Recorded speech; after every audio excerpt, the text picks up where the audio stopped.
Ladies and gentlemen, President Akio Toyoda. Thank you, James.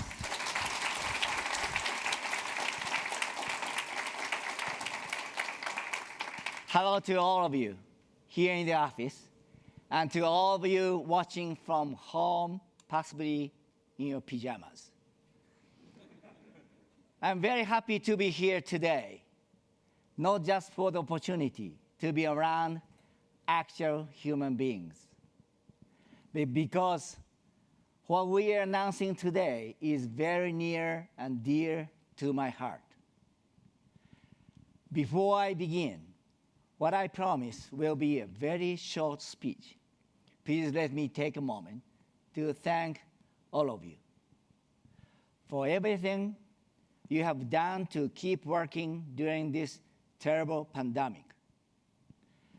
I hope you and your families have been able to stay healthy, and that slowly but surely we will get back to normal.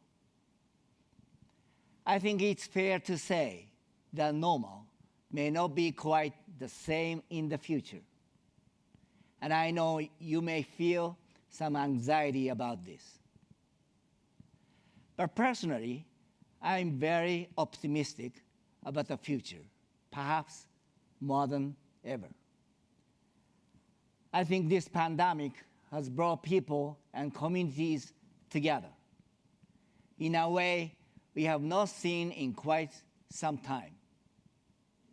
It's made us decide what's important and what we need to do better. It's this desire to put the good of the many ahead of the interests of the few, so that everyone, everywhere, can live a happy, healthy, and fulfilling life. That is really why we are here today. You are the ones who will give the world a better future. Through all that you imagine, invent, and create, you will be the ones to help others live their lives to the fullest. It's why we have created this group of companies we called Woven Planet.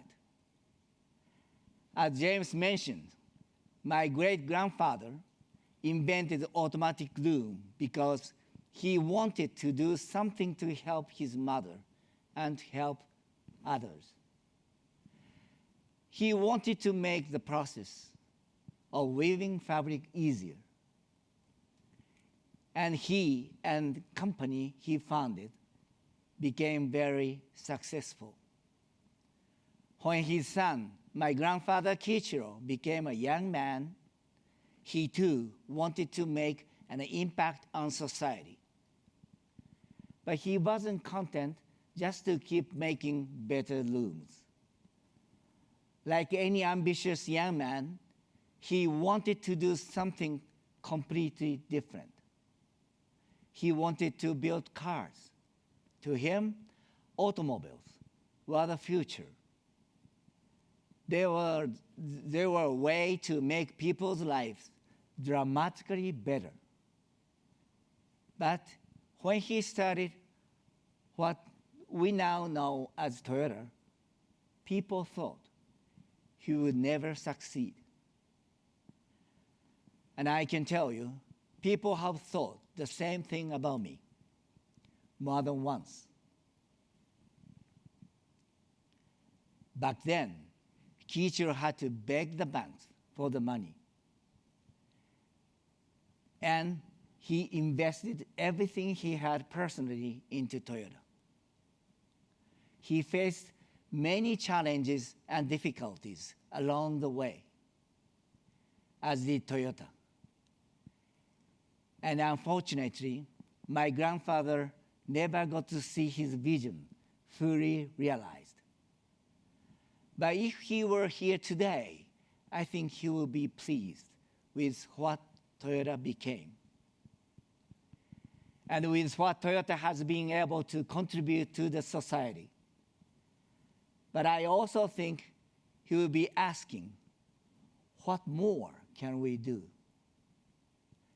I think the opportunity to reinvent the way people live, work, and play from the ground up would have made him very excited, to say the least. It would have appealed to the entrepreneur in him, as it certainly does to me. And so, I too am personally investing a significant amount of my own money in this company, because that's how much I believe in what we're doing and what we can accomplish together. I want the values we honor at Toyota: integrity, respect, and compassion for others, to live at the heart of this new company. But I also want us to find our own path, our own way of making a difference.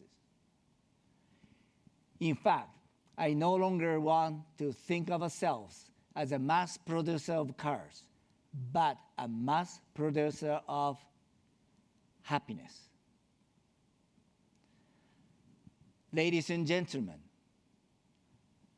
all of you here today stand among the best and the brightest. I believe we can do great things. I believe we can change the world. You will be the ones to make my dream a reality.